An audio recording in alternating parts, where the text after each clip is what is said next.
Good morning to everyone.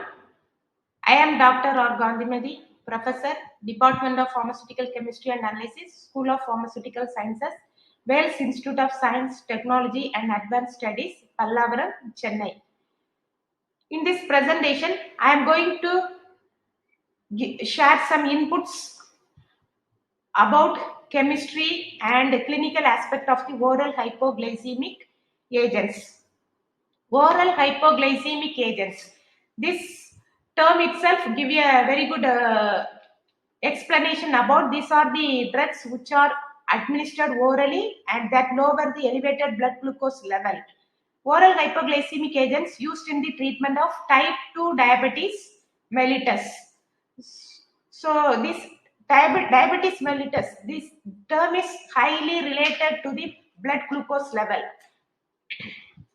In this normal healthy individual, the during fasting blood fasting condition, the blood glucose level is less than 100 milligram per deciliter, whereas if the blood glucose level is more than 126 milligram per deciliter, that condition is called as diabetes mellitus.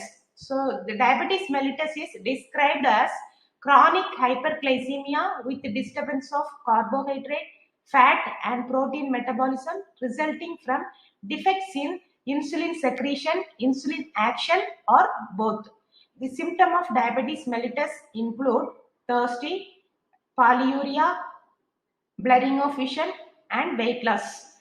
In the early stage of diabetes, mellitus is not identified and not controlled. The long-term effects of diabetes mellitus uh, include retinopathy with potential blindness, nephropathy with renal failure, neuropathy with risk of foot ulcer, result in amputation. People with diabetes mellitus shows increased risk of cardiovascular, cerebral vascular and cerebrovascular diseases.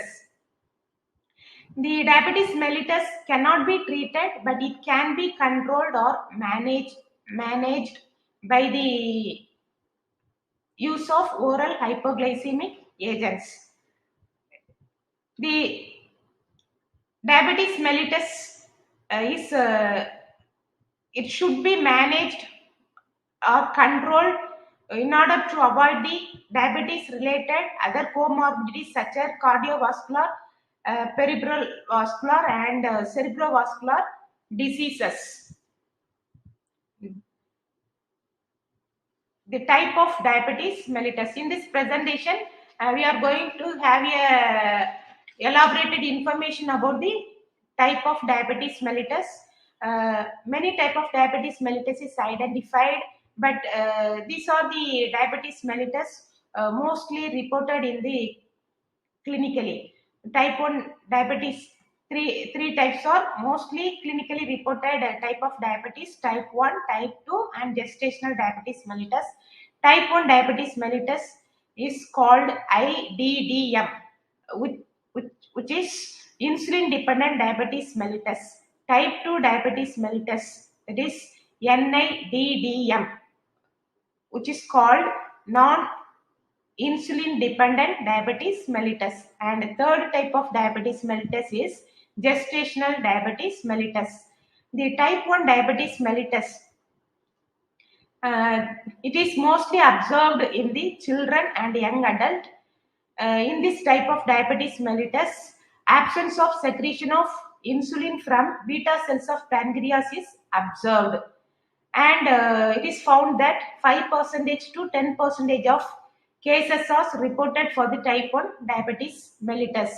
Since there is a absence of secretion of insulin in our body in the type 1 diabetes, the treatment for type 1 diabetes mellitus is administration of the insulin is the treatment for the type 1 diabetes mellitus. And type 2 diabetes mellitus, in this type of diabetes mellitus is observed in the adult, and 90 to 95% of the cases are reported for the type 2 diabetes mellitus. In this type of diabetes mellitus, pancreas is secreting the insulin, but the available insulin is not utilized by the cells. cells and it shows the insulin resistant. So the management of the type 2 diabetes mellitus is administration of the oral hypoglycemic agent is the best choice for the controlling the type 2 diabetes mellitus. And the third type is gestational diabetes mellitus. This type of diabetes mellitus observed in the woman during pregnancy. After delivery, diabetes is not observed, and 5 to 10 percentage of the women with gestational diabetes are found to have type 2 diabetes within the next 5 to 10 years. They are more prone to this diabetes mellitus. This so since type 2 diabetes mellitus is a most reported type of diabetes in the clinical side, uh, this presentation focused on this treatment of the type 2 diabetes mellitus. There is administration of the oral hypoglycemic agent is the best treatment for the type 2 diabetes mellitus. So, I am going to discuss about that.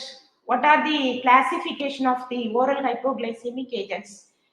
According to chemical classification, oral hypoglycemic agents are classified as sulfonylurea derivative of oral hypoglycemic agent, meglinitide derivative of oral hypoglycemic agent, bicarbonate derivative of oral hypoglycemic agents, thiazolidine derivatives of oral hypoglycemic agents, and alpha glucosidase inhibitors of oral hypoglycemic agents. This drug includes in the sulfonylurea derivatives. There are two generations are derived: first generation sulfonylurea and second generation sulfonylurea. The first generation sulfonylurea, second generation sulfur, they are differ in the uh, substituents attached to the urea. Both are urea derivatives, but substitution attached in that aryl group attached with that urea derivatives. The in first generations are having alkyl group, whereas and second generations are having aromatic groups. And meclinitides, which include rapaclinide and raticlinide. Bicarbonate include metformin, fenformin, and buformin. Thiazolidine diones derivatives include rosiglitazone, pioglitazone, and alpha glucosidase inhibitors, which include agarbose, miglitol, and oclibose. So these are the possible mechanism of that available oral hypoglycemic agents. So the ultimate result of that oral hypoglycemic agent is decrease the blood glucose level. In sulfonylureas, these are the agents have the capability of stimulate the insulin release or insulin secretion from the beta cells of pancreas and increase the level of insulin in the systemic circulation, and which decrease the blood glucose level. In that way, sulfonylureas act as a oral hypoglycemic agents. And bicarbonates, these drugs does not have the action on the beta cells of pancreas. These drugs act in a different mechanism which reduce the hepatic glucose production in the liver. By that way, it decreases the glucose level. So the hepatic glucose production is one of the major pathway for increasing glucose concentration in the systemic circulation. Bicarbonate, since inhibiting the hepatic glucose production, it inhibit the availability of the glucose in the blood glucose. And another classification is thiazolidine diones. The thiazolidine diones also not having action on this hepatic glucose production and beta cells of pancreas. It is having different mechanism that which enhance the insulin sensitivity in the peripheral tissues. In that way, it increases the sensitivity of peripheral tissues to uptake that insulin in the systemic circulation. When the availability of the sensitivity of insulin is more, ultimate decrease the glucose level. And the another classification, alpha glucosidase inhibitors. These drugs are not having action on the systemic circulation.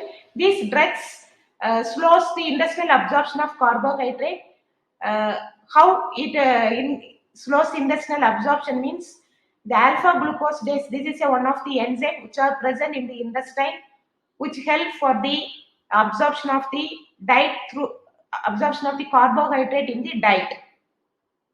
But these alpha glucosidase inhibitors, agarvos, miglitol, ogligos, these drugs are having similar structure like diet carbohydrate, and it combines the diet carbohydrate in the alpha glucosidase enzyme, but inhibit the enzyme. So because of inhibiting enzyme, the absence of alpha glucosidase enzyme in the intestine for the absorption of the carbohydrate. So like that inhibit the absorption of the carbohydrate, and it excrete the carbohydrate. So these are the possible mechanism of the available oral hypoglycemic agents. In this structure, uh, what are the general structure of that derivative oral hypoglycemic agents, and what is the impact of the structural modification in that general structures, how it alter the actions, and all we will see it in that slide. In this first one is sulfonylurea. These are the urea derivatives. The urea structure is NH2CO, NH2. The both hydrogen atom of the nitrogen atom of urea gets substituted. In the first generation, in the first nitrogen of the urea, sulfonyl aryl sulfonyl group, the para substituted aryl sulfonyl group is substituted in the first nitrogen atom, and in the third nitrogen atom of the urea, other alkyl substitutions are there in the case of first generation.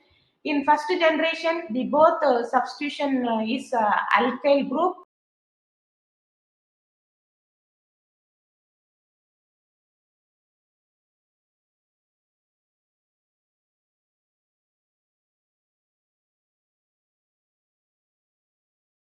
Alkyl group in that both 1,3 nitrogen atom of the urea, which shorter the duration of action, and the drugs, the first generation of the drugs are having shorter duration of action, which require higher dose. Whereas in the second generation of sulfonylurea, the substitution in the aryl and first nitrogen and the third nitrogen are aryl substitution. Because of that modification or structural uh, changes in that second generation, the second generation drugs shows longer duration of action than the uh, first generation of the drug. So second generation of the drugs require there is a less than 50 milligram dose. So compared to dose concentration, first generation requires more than 50 milligram dose, whereas in the second generation sulfonamides require less than 50 milligram dose. And one of the drawback of the sulfonylureas, the long usage of the sulfonylureas, which develop hypoglycemia. To overcome this drawback, the biconates oral hypoglycemic agents are uh, designed and developed.